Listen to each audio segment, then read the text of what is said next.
Oke, kembali lagi di Jurnal Sinema bersama saya Nicholas Yudifar, masih bersama narasumber kita Dodon Ramadan, profesi First AC/Focus Puller. Tadi kita terakhir bahas soal keterampilan ya Don ya. Bagaimana keterampilan tadi berpengaruh pada sejauh mana nanti bisa menjadi support system dari director fotografi. Boleh dilanjutkan mungkin secara tadi ritual udah, syuting, terus udah gitu soal keterampilan tadi. Dodon mau cerita. Ya, untuk fokus puller itu karena memang kerjanya teknis, jadi skill keterampilannya itu otomatis sangat berhubungan dengan jam terbang sebenarnya.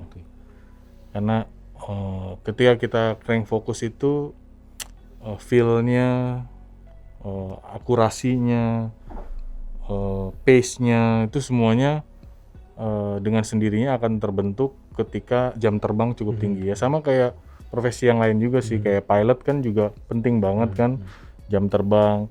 Ya kayak kita belajar naik motor, kalau kita awal-awal pasti kita akan terbata-bata gitu kan, akan kegok. Tapi kalau udah sering naik motor, udah secara intuisi, secara insting udah ngalir aja gitu kan. Sama di sebagai fokus puller juga seperti itu. Nah, di depan kita ini udah ada beberapa alat yang biasa mungkin dipakai pada saat syuting ya. Ya. Ini ada remote focus ya. Ya. Sama seperti di belakang ini. Ya. Ini remote berarti dikendalikan dari jarak jauh ya. Ya, karena wireless kan. Wireless ya. Ada juga yang analognya, mekaniknya juga ada. Jadi dia posisinya langsung di kamera. Nempel di dekat lensa gitu ya. Terus kemudian ada apa lagi Don? Boleh diceritain? Nah, fokus puller itu kerjanya berhubungan dengan jarak. Gue mau mundur lagi ke belakang lagi. Jadi di kamera itu ketika waktu syuting menangkap imaji itu, merekam gambar itu ada dibagi 3 departemen kan. Yang satu kamera departemen, yang satu grip, satu gaffer. Nah kalau si gaffer ini dia yang memanajerial, yang mengepalai divisi lighting. Jadi dia yang membantu DOP di divisi lighting. Jadi lighting semua tuh urusannya si gaffer itu dengan timnya. Nah kalau untuk koreografi shot misalnya mau ada tracking atau crane atau rigging segala macam itu dibawahi oleh key grip namanya. Jadi dia yang mengepalai divisi grip dan rigging gitu. Nah, grip dan rigging juga akhirnya jadi divisi yang berbeda lagi sih nantinya. Nah, kalau di kamera itu kalau ada beberapa produksi yang struktur job desk-nya DOP itu tidak mengoperate kamera. Jadi dia duduk di monitor, fokus memikirkan 3 hal tadi itu sendiri gitu di monitor atau di samping director. Jadi ada lagi nanti kamera operator atau kameraman. Nah, kamera operator ini ketika syuting dia tuh yang nge-shoot kamera istilahnya kayak mau nembak, dia keker komposisinya semuanya itu. Si kamera operator itu. Nah, kalau fokus puller dia mengukur jaraknya. Jadi kayak misalnya saya kameranya Pak Niko nih sebagai talentnya yang kita shoot. Nah, saya harus tahu jaraknya Pak Niko ke kamera itu berapa jaraknya. Misalnya 1,5 meter. Berarti titik fokus yang di kamera harus saya set di 1,5 meter gitu. Jadi saya harus tahu jarak pemain yang kita mau fokus itu seberapa jauh dengan kamera. Misalnya 1,5 meter berarti saya harus taruh fokus yang ada di lensa itu 1,5 meter. Kalau enggak, gambarnya Mas Niko jadi blur gitu. Sesimpel itulah kasarnya ya. Jadi fokus puller tuh nge-shootnya dia memperhatikan jarak. Misalnya ada 2 pemain gitu. Pemainnya misalnya saya dan Pak Niko. Mungkin jarak ke kamera saya sekitar 10 feet atau 3 meter. Paniko di 4 meter. Otomatis ketika saya dialog, saya taruh fokus di saya di 3 meter. Ketika Paniko dialog, saya change fokus ke titik fokusnya Paniko di 4 meter kayak gitu. Kurang lebih fokus puller tuh ketika syuting seperti itu. Jadi kamera operator menggerakkan kamera sesuai dengan konsep, fokus puller juga menggerakkan fokus gitu ya. Iya. Nah, terus kemudian ada alat apa lagi nih? Ini mungkin sama-sama meteran ya, tapi Ya, yang ini kalau ini kan secara fisik meterannya harus saya ukur begini kan. ya, Nah, ada alat namanya distometer, dia sama fungsinya untuk mengukur jarak, cuma dia memakai laser infrared.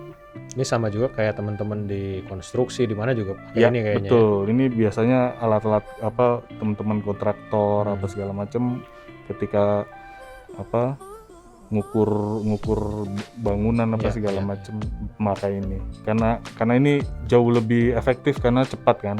Jadi tinggal saya arahin aja jarak fokusnya 3 feet 10 inch gitu. Jadi Lebih akurat lagi ya, sampai ke lebih akurat ya sama sih. sama sih ya. Karena ini kan tapi kalau namanya elektronik kadang-kadang meleset jadi harus dikalibrasi ulang gitu. Tapi harusnya kalau misalnya memang kalibrasinya benar, dia akurat juga seperti meteran ini. Jadi akan lebih cepat kerja saya kalau saya pakai distometer ini. Ini jadi ngukur alat ukurnya. Terus berikutnya ada apa lagi nih? Sebenarnya ini namanya light meter. Dia tuh fungsinya alat untuk mengukur cahaya. Cuma sebenarnya ini lebih ke gaffer sebenarnya, karena kan hubungannya dengan cahaya, dengan lighting. Cuma sometimes DOP itu minta tolong ukurin pada saat saat itu. Misalnya misalnya kita syuting di outdoor mengandalkan matahari, sometimes matahari itu kan iklim kita ini kan tropis, kadang hujan, kadang berawan, kadang panas. Jadi cahaya matahari itu berubah-berubah. Yang paling terdekat kebetulan di samping kamera kan saya, jadi pasti dia akan minta saya untuk kurdon gitu. Jadi saya sediakan light meter juga. Jadi fungsinya untuk mengukur cahaya sih. Jadi akhirnya untuk menentukan exposure di kamera, akhirnya irisnya apa segala macam. Dan mungkin juga ngejagain kontras juga. Kadang-kadang ada DOP yang dia bikin bar gitu untuk exposure. Dia mau misalnya di shadow di titik fokus di titik exposure mana, T-stopnya di highlight stopnya berapa, midnya berapa. Lalu tuh baru dia bisa tentukan iris di kamera berapa. Ada juga yang seperti itu. Jadi kenapa saya harus punya light meter juga, karena saya yang paling dekat dengan kamera. Tapi sebenarnya ini alat wajibnya gaffer ya. Lebih untuk mengukur intensitas cahaya ya. Oke, terus ini tadi remote focus udah ya. Ini remote focus. Jadi kita kerjaannya cuma muter-muter ini aja. Gitu. Ini menjauh, ini mendekat gitu-gitu. Ini remote focus seperti kayak main RC lah. Nah, ini dia yang kita atur. Jadi kita putar knobnya, gear ini akan muter si lensa. Ini baru sedikit ya peralatan yang wajib lah ya. Tapi pasti pernah nggak? Ini ngomongin keterampilan soalnya kan. Makin banyak jam terbang, makin bisa menguasai lah ya. Artinya makin mahir gitu. Pernah nggak tiba-tiba ada satu alat yang nggak ada, tapi tetap harus syuting. Kalau nggak, momen hilang. Tapi alatnya masih jauh nih, masih di bawah atau masih tercecer karena satu dan lain hal mungkin. Sebenarnya ini kan support ya. Support yang fungsinya untuk membantu kita kerja.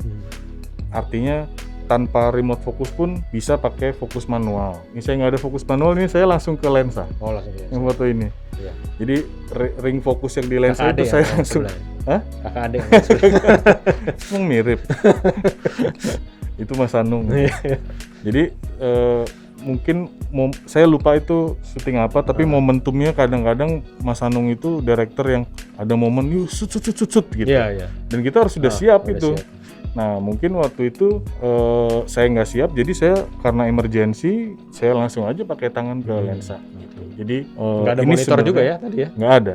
fotografi. Tapi kan saya sudah cek sebelumnya, Oh, iya, fungsinya si lensa itu benar semua gitu. Jadi saya bisa tahu dari logaritma marking fokus yang ada di lensa gitu. Jadi ini hanya mempermudah dan mempercepat. Fungsi teknologi ini semua mempermudah dan mempercepat supaya kerja kita lebih efektif. Tapi bukan berarti kita jadi kerja ketergantungan dengan ini semua. Jadi basic atau dasarnya sebetulnya yang harus dikuasain adalah rumusnya, Ya, yang menguasai penting rumus. basicnya ya dulu kan? kita kuasain. Ya. Ketika basic kita udah kuasain, modifikasi, perkembangan semuanya Ya. teknologi itu sifatnya mendukung kerjaan Mendukung. kita. Karena remote bukan- ini juga nggak dari teknologi awal sinema nggak ada kan? Nggak. Terus Metran Disto ini juga mengikuti industri yang lain karena konstruksi atau apa ya. Ya. Terus Metran itu juga sebenarnya konstruksi ya. Ya. Kalau dulu saya ingat Metrannya masih yang digulung begini ya, yang untuk Sampai sekarang pun saya masih pakai itu yang besar itu ya. Ya.